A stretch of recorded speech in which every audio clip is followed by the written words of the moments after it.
Hello. ಇವತ್ತಿನ ವಿಡಿಯೋದಲ್ಲಿ ಈ ಆಲೂಗಡ್ಡೆ ಹಾಕಿ ಪರೋಟ ಮಾಡ್ತಾರಲ್ಲ, ಅದನ್ನ ಮನೆಯಲ್ಲಿ ತುಂಬಾ ಸುಲಭವಾಗಿ ಯಾವ ಥರ ಮಾಡ್ಬೋದು ಅನ್ನೋದನ್ನು ಹೇಳ್ಕೊಡ್ತಾ ಇದ್ದೇನೆ. ಈ ರೆಸಿಪಿನ ನೋಡಿದರೆ ಅಡುಗೆ ಬರೋದವರು ಕೂಡ ಆಲೂ ಪರೋಟನ ತುಂಬಾ ಸುಲಭವಾಗಿ ಮಾಡ್ಕೋಬೋದು. ರೆಸಿಪಿ ಕಂಪ್ಲೀಟಾಗಿ ನೋಡಿ, ಟ್ರೈ ಮಾಡಿ, ಮರೆಯದೆ ನನಗೆ ನಿಮ್ಮ ಫೀಡ್ಬ್ಯಾಕ್ನ ತಿಳಿಸಿ. ಥ್ಯಾಂಕ್ಸ್ ಎಲ್ರಿಗೂ. ಆಲೂ ಪರೋಟನ ಮಾಡಲಿಕ್ಕೆ ಮೊದಲಿಗೆ ನಾವು ಹಿಟ್ಟನ್ನು ರೆಡಿ ಮಾಡ್ಕೊಳ್ಳೋಣ. ತುಂಬಾ ಸಿಂಪಲ್. ಎಷ್ಟು ಬೇಕು ಅಷ್ಟು ಹಿಟ್ಟು, ನಾನೊಂದು 2 ಬೌಲಷ್ಟು ಹಿಟ್ಟನ್ನು ಒಂದು ಮಿಕ್ಸಿಂಗ್ ಬೌಲಿಗೆ ಹಾಕೊತಾ ಇದ್ದೇನೆ. ರುಚಿಗೆ ಎಷ್ಟು ಬೇಕು ಅಷ್ಟು ಪುಡಿ ಉಪ್ಪನ್ನು ಹಾಕ್ಕೊಂಡು ಮಿಕ್ಸ್ ಮಾಡ್ಕೊಳ್ಳಿ. ಕೈಯಿಂದ ಮಿಕ್ಸ್ ಮಾಡಿಕೊಂಡ್ರು ಓಕೆ, ಚೆನ್ನಾಗಿ ಮಿಕ್ಸ್ ಆಗುತ್ತೆ. ಅದಾದ ನಂತರ ಬಿಸಿ ನೀರನ್ನು ಹಾಕ್ಕೊಂಡು ನಾವು ಚಪಾತಿ ಹಿಟ್ಟನ್ನು ಯಾವ ಥರ ಕಲಸ್ಕೊತೀವಿ ಅಂದರೆ ನಾದ್ಕೊತೀವಿ, ಅದೇ ಥರ ನಾದ್ಕೋಬೇಕು.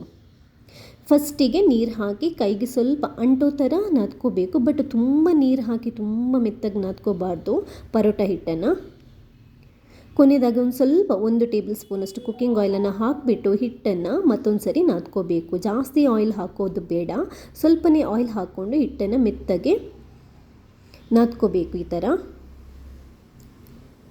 ಆಯಿಲ್ ಹಾಕಿ ಆದ ನಂತರ ಚೆನ್ನಾಗಿ ನಾದ್ಕೊಂಡು ನಾವೊಂದು 10ರಿಂದ 20 ನಿಮಿಷ ಹಿಟ್ಟನ್ನು ಬಿಟ್ಬಿಡ್ಬೋದು.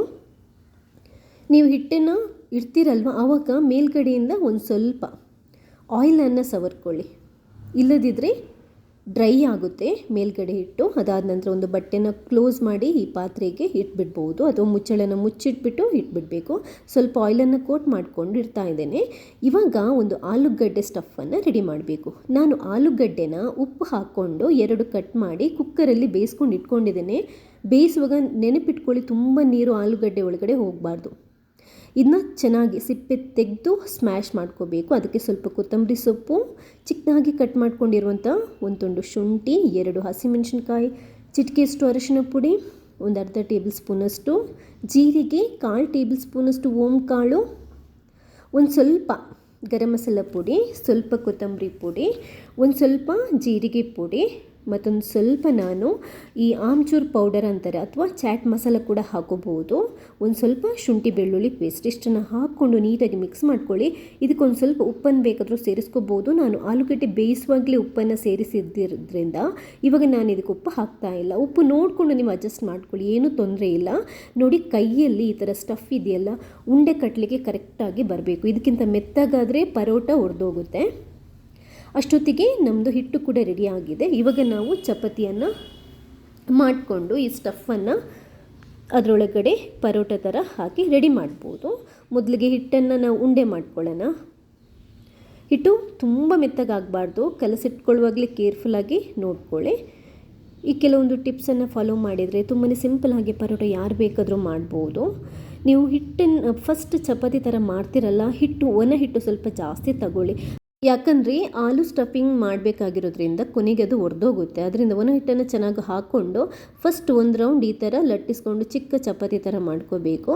ಅದಾದ ನಂತರ ಆಲೂ ಸ್ಟಫ್ ಇದೆಯಲ್ವ, ಅದನ್ನ ಉಂಡೆ ಥರ ಮಾಡಿಕೊಂಡು ಈ ಥರ ಚಪಾತಿ ಮಿಡ್ಲಿಗೆ ಇಟ್ಬಿಟ್ಟು ಇದನ್ನ ಲಾಕ್ ಮಾಡ್ಕೋಬೇಕು. ನೋಡಿ, ನಿಮ್ಗೊಂದು ವೇಳೆ ಆಲೂ ಸ್ಟಫ್ ಮೆತ್ತಗಾದರೆ ಅದರಲ್ಲಿ ನೀರಿನ ಅಂಶ ಜಾಸ್ತಿ ಇದ್ದರೆ ಈ ಪರೋಟ ಮಾಡಲಿಕ್ಕಾಗಲ್ಲ. ಆದ್ದರಿಂದ ಆಲೂ ಬೇಯಿಸುವಾಗಲೇ ನೀವು ಅರ್ಧ ಹೋಲ್ ಮಾಡಿ ಬೇಯಿಸಿದರೆ ಸಾಕು, ಅಥವಾ ಆಲೂಗಡ್ಡೆ ಇಡೀ ಬೇಯಿಸಿದ್ರೂ ನೀರು ಜಾಸ್ತಿ ಸೇರಿಕೊಳ್ಳಲ್ಲ. ಆದ್ದರಿಂದ ಆಲೂಗಡ್ಡೆನ ಬೇಯಿಸುವಾಗ ಜಾಸ್ತಿ ನೀರು ಒಳಗಡೆ ಸೇರಿಕೊಳ್ಳೋದಾಗಿ ಬೇಯಿಸಿಲ್ಲದಿದ್ದರೆ ಆಲೂ ಸ್ಟಫ್ ಮೆತ್ತಗಾಗುತ್ತೆ. ಮೆತ್ತಗಾದರೆ ಪರೋಟ ಫೇಲ್ಯೂರ್ ಆಗುತ್ತೆ.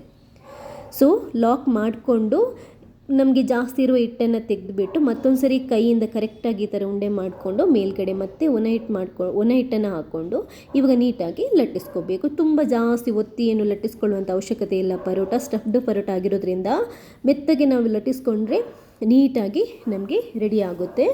ನೋಡ್ಕೊಳ್ಳಿ, ಕಟ್ಟಾಗದಾಗೆ ನೋಡ್ಕೊಳ್ಳಿ. ಒಣ ಹಿಟ್ಟನ್ನು ಹಾಕ್ಕೊಳ್ಳಿ. ಒಣ ಹಿಟ್ಟನ್ನು ಹಾಕೋದ್ರಿಂದ ನಮಗೆ ಕರೆಕ್ಟಾಗಿ ಲಟ್ಟಿಸ್ಕೊಳ್ಳೋಕ್ಕೆ ಬರುತ್ತೆ. ಡ್ರೈ ಆಗಿ ಹಾಗೆಯೇ ಲಟ್ಟಿಸಿದ್ರೆ ಸರಿಯಾಗಿ ಆಗಲ್ಲ. ನೋಡಿ ಎಷ್ಟು ಚೆನ್ನಾಗಿ ಲಟ್ಟಿಸ್ಕೊಂಡಿದ್ದೇನೆ. ಇವಾಗ ಅಂದರೆ ಇದನ್ನ ಕಾಯಿಸ್ಕೊಳ್ಳೋಕ್ಕೆ ಸ್ಟವ್ ಮೇಲೆ ಕಾವಲಿಯನ್ನು ಇಟ್ಬಿಟ್ಟು ಬಿಸಿ ಮಾಡಿಕೊಂಡು ತುಪ್ಪ ಅಥವಾ ಆಯಿಲನ್ನು ಸವರ್ಕೊಂಡು ಇದನ್ನ ಹಾಕ್ಕೊಂಡು ನೀಟಾಗಿ ನಾವು ಕಾಯಿಸ್ಕೋಬೇಕಾಗುತ್ತೆ. ಮೇಲ್ಗಡೆಯಿಂದ ಕೂಡ ತುಪ್ಪ ಅಥವಾ ಎಣ್ಣೆನ ಸವರ್ಕೊಳ್ಳಿ. 2 ಕಡೆ ಹೈ ಫ್ಲೇಮ್ ಇಟ್ಕೊಂಡು ಕಾಯಿಸ್ಕೋಬೋದು, ಏನೂ ತೊಂದರೆ ಇಲ್ಲ. ಬಟ್ ಆವಾಗವಾಗ ನಾವು ಮಗುಚಿ ಹಾಕ್ತಾ ಇರಬೇಕು. ಫಸ್ಟ್ ಹಾಕಿದ ನಂತರ ಸ್ವಲ್ಪ ಹೊತ್ತು ಮಗುಚಿ ಹಾಕೋಕ್ಕೆ ಹೋಗಬೇಡಿ, ಕೆಳಗಡೆ ಲೇಯರ್ ಕಾಯಬೇಕು. ಕಾದಾದ ನಂತರ ಮಗುಚಿ ಹಾಕಿ ಮತ್ತೊಂದು ಸ್ವಲ್ಪ ಬೇಕಾದರೆ ತುಪ್ಪ ಸವರಿ ನೀಟಾಗಿ 2 ಕಡೆ ಬೇಯೋ ಥರ ಕಾಯಿಸ್ಕೊಳ್ಳಿ. ನೋಡಿ, ಪರೋಟ ರೆಡಿ ಆಗ್ತಿದೆ. ಇಷ್ಟೇ, ತುಂಬಾ ಸಿಂಪಲ್ ರುಚಿಯಾಗಿರುವಂಥ ಆಲೂ ಪರೋಟ ರೆಡಿಯಾಗಿದೆ. ಇದನ್ನ ಬೆಣ್ಣೆನ ಸವರ್ಕೊಂಡು ತಿನ್ನೋ ಮಜನೇ ಬೇರೆ. ಯಾವುದಾದ್ರೂ ನಾವು ಈ ಕಾಳು ಪಲ್ಯ ಅಥವಾ ಸಾಗು ಕೂಡ ನಡೆಯುತ್ತೆ, ಬಟ್ ಕಾಳು ಪಲ್ಯ ಎಲ್ಲ ತುಂಬಾ ಚೆನ್ನಾಗಿರುತ್ತೆ. ಹಾಗೆಯೇ ಪುದೀನ ಸೊಪ್ಪಿನ ಚಟ್ನಿ ಕೂಡ ಚೆನ್ನಾಗಿರುತ್ತೆ, ಮೊಸರು ಕೂಡ ಚೆನ್ನಾಗಿರುತ್ತೆ. ಆ್ಯಕ್ಚುಲಾಗಿ ಈ ಥರ ಸ್ಟಫ್ಡ್ ಆಲೂ ಪರೋಟಕ್ಕೆ ನಮಗೆ ಪಲ್ಯನೇ ಬೇಕು ಅಂತಿಲ್ಲ, ಮೊಸರಲ್ಲಿ ಕೂಡ ತಿನ್ಬೋದು, ತುಂಬಾ ಚೆನ್ನಾಗಿರುತ್ತೆ. ಒಂದ್ಸರಿ ಟ್ರೈ ಮಾಡಿ, ಮರೆಯದೆ ನನಗೆ ನಿಮ್ಮ ಫೀಡ್ಬ್ಯಾಕ್ನ ತಿಳಿಸಿ. ಥ್ಯಾಂಕ್ಸ್ ಎಲ್ರಿಗೂ.